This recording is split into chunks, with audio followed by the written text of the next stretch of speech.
Hello everyone, welcome to EC Studios, and today we're having a look at the GTX 980 Ti from Gigabyte. This card was released in mid to late 2015 and is actually not that much older than most of the Pascal cards released only a year later than that. I'm going to be comparing it today versus a GTX 1060, which has the same amount of VRAM, but that's the 6GB model, and I'm also going to be having a comparison between it and the 1080 in the final benchmark. I don't have that many benchmarks to run today, but we'll talk about the performance and everything after the benchmarks. This card does look pretty cool. It has a very interesting backplate design, and the logo lights up under heavy workloads, and the fan starts spinning up and turns off and goes into silent mode, and the two lights on the sides turn on. Otherwise, I'm going to head off to the benchmarks now, and I'll come back for a conclusion after them. Enjoy.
So there we have it, the 4 benchmarks I did on this card and the 1060, and final benchmark of course with the comparison to the 1080 as well.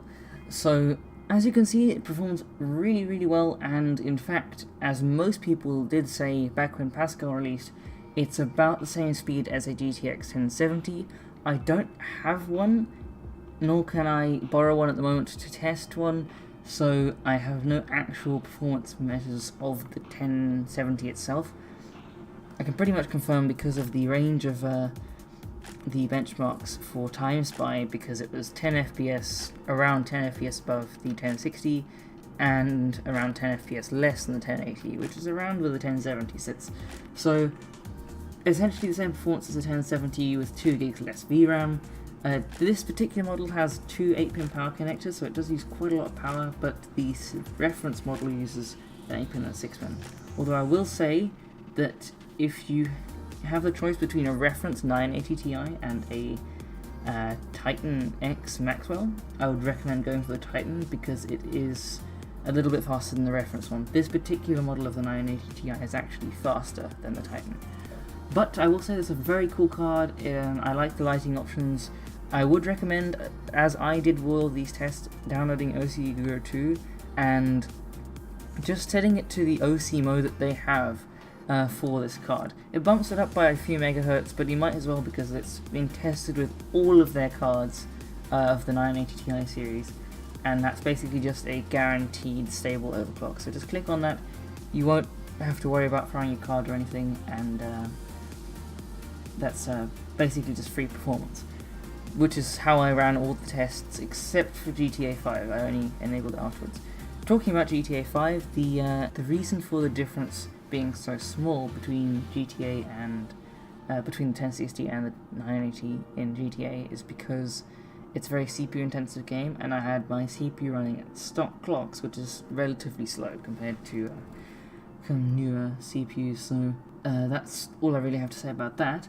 The 980 Ti is a really good card, and I would really recommend it if you're looking for one on the second-hand market. It costs around $230 US second-hand,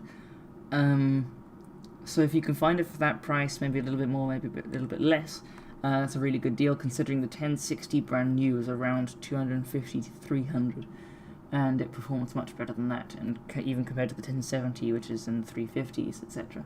So I really highly recommend this card. To be honest, it probably performs somewhere in between a 1070 and a 2060, which is essentially a 1070 Ti, maybe a little bit faster. So, and also, something to mention, these cards overclocked really well, so if you are into overclocking and you don't mind doing it, I really recommend it, because apparently you can push these up to like 1500 megahertz, considering the base clocks in the 1200s. So, if you're not too uncomfortable with it, I really recommend overclocking the card as far as you really want it to go. Otherwise, it's a really cool card. It's a bit longer than a few standard cards. It's around the same length as the 1060 that I have, which is the Strix model, but it's a lot longer than some of the normal Pascal and RTX cards at the moment. So I hope you enjoyed the video. I know I'm rambling on a bit right now, but I hope you enjoyed. I will be running this card as my main card from now on, and it performs really, really well at 1080p, and I'm planning to get a 120Hz refresh rate monitor at some point in the future, although that is going to come eventually. So I hope you enjoyed the video. If you did, I have a Discord link in the description below, which you can join. It's a small Discord channel I'm trying to grow, and I will also have a few other links down there for perhaps some good deals on the 990 Ti and some other reviews of it. So I hope you enjoyed the video. This is the 990 Ti in 2019, and I think it's a fantastic card. Please like and subscribe if you enjoyed the content. I promise I don't ramble this much usually, and I'll see you in the next video. Thank you everyone for watching, and goodbye.